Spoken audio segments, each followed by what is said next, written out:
All right, friends, this is the second time that I'm going to film our how to log into News ELA video.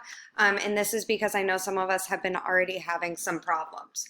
So again, I want to remind you that News ELA is an awesome website that gives us access to a lot of different informational texts, and we will be using this to practice reading informational text. So in order to log in, there's actually an easier way than the previous video.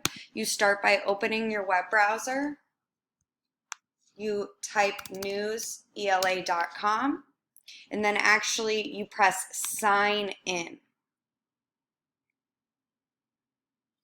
Once it's pressed sign in, you're actually going to click login with Clever. You're going to log in with your CPS credentials, and then you're going to type in your CPS username and password here. I'm going to borrow someone's for right now. So I'm going to type in my username, I'm going to type in my password, and I'm going to click sign in. And then it's going to sign you in with Clever, and right when you get to the website, you'll be able to see the assignments that I have for you. If you have any questions, please feel free to reach out to me through email or through Remind or through Google Classroom.